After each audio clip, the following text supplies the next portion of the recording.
एक गांव में आयाराम नाम का एक आदमी रहता था। वह पपीता का व्यापार करता था।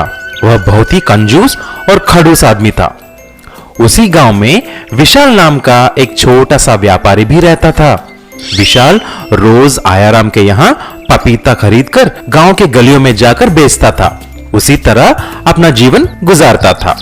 एक दिन विशाल के पास पपीता खरीदने के लिए पैसे नहीं थे। तभी आयाराम ऐसा बोलता है, क्यों रे विशाल, पैसा नहीं दिया तो माल नहीं मिलेगा। चलो चलो जाकर पैसे लाओ। विशाल निराश होकर घर पहुंचता है। तभी उसकी बीवी ऐसी बोलती है, ओहो, क्या हुआ जी, तुम इतने जल्दी कैसे लौट के आ गए? क्या करूं भगवान, आयाराम सेठ ने पैसे बिना पपाया नहीं दिया, इसीलिए कुछ सूझा नहीं। देखो जी, घर में बच्चे भूखे हैं, ये लो मेरा चांदी का घुंघरू, ये बेचकर पपाया खरीदो और कुछ पैसे कमाओ। विशाल ने चांदी के घुंघरू बेचकर आयाराम के यहाँ जाकर कुछ पपीता खरीदा और अपने ठेले पर रखा। लेकिन खड़ूस आयाराम उसको सारे खराब पपीता देता है। बाजार में जाते ही उसके पास पपीता कोई नहीं खरीदता। सब खराब पपीते को देखकर विशाल रोने लगता है और सब फेंक देता है। खाली ठेला लेकर घर आते हुए रास्ते में एक बूढ़ा आदमी को मिलता है। बेटा, मुझ पर दया करो, मुझे एक कार वाले ने एक्सीडेंट करके चला गया है। मैं सभी को मदद मांग रहा हूँ, लेकिन कोई भी नहीं किया। मुझे मेरे घर तक छोड़ दोगे क्या? ठीक है काका, आ जाओ, मेरे ठेले पर बैठो। ऐसा कुछ दूर पहुंचते ही बूढ़ा आदमी ठेला रोकने के लिए बोलता है, अरे क्या हुआ काका, लेकिन यहाँ पर तो कुछ घर नहीं है। बेटा, मेरा घर उस झाड़ुओं के पीछे है, यहाँ से मैं चला जाऊंगा। तुम ये पपीता लो और बाजार में जाकर बेच लो, तुम बहुत खुश रहोगे। ऐसा बोलकर बूढ़ा आदमी गायब हो जाता है। विशाल चौंक जाता है। जैसे ही विशाल बाजार में जाता है, देखते देखते ठेले पर रखा हुआ पपाया एक विशाल बड़ा पपाया बन जाता है। विशाल हैरान हो जाता है। सभी लोग उसे देखने वहां पर आ जाते हैं। फिर विशाल ने उस पपाया को काटकर बेचना शुरू कर दिया।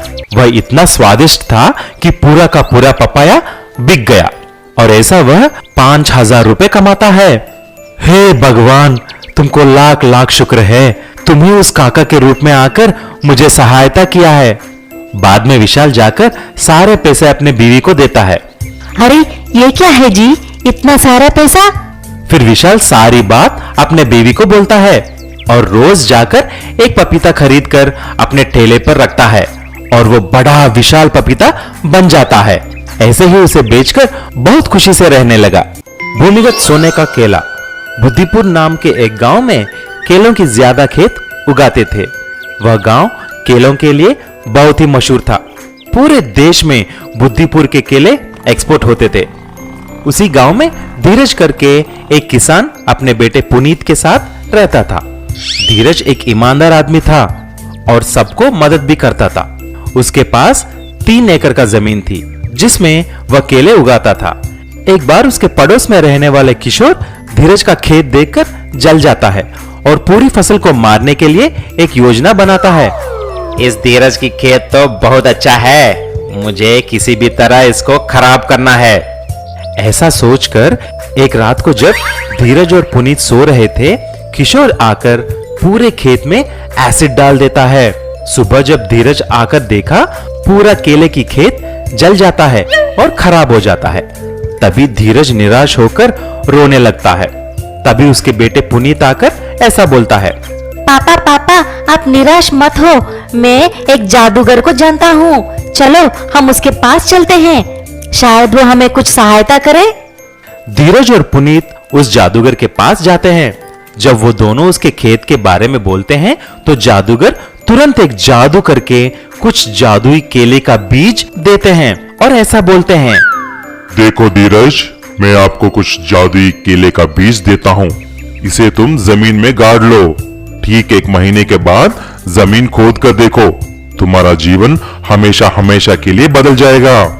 धीरज वो जादुई बीज लेकर घर आ जाता है और ठीक जैसा ही जादूगर ने बोलता है वैसा ही करता है। जमीन में बीज को गाड़कर खूब पानी भी डालता है। कुछ दिन के बाद देखा तो उसमें कोई भी पौधा नहीं निकला। धीरज हैरान हो जाता है, लेकिन जैसा जादूगर ने बोला 1 महीने के बाद जमीन खोदकर देखता है।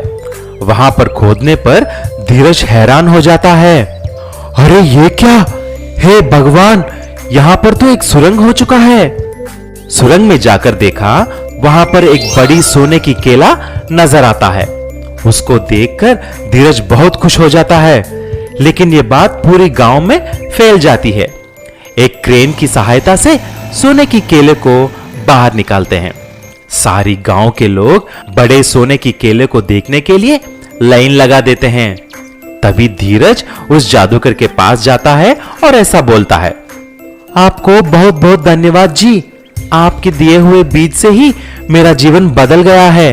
ऐसा बोलते ही जादूगर भगवान की रूप ले लेते हैं और ऐसा बोलता है, बेटा, तुम एक ईमानदार आदमी हो, इसीलिए तुमको वो सोने की केला मिला है। तुम इसी तरह काम करना और सबकी मदद करना। खुश रहो बेटा। ऐसा बोलकर भगवान गायब हो जाते हैं। तब से धीरज अंडरग्राउंड से मिला वह सोने की केलों को बेचकर खुशी खुशी से रहने लगता है, लेकिन खेत में मेहनत करना नहीं भूलता है।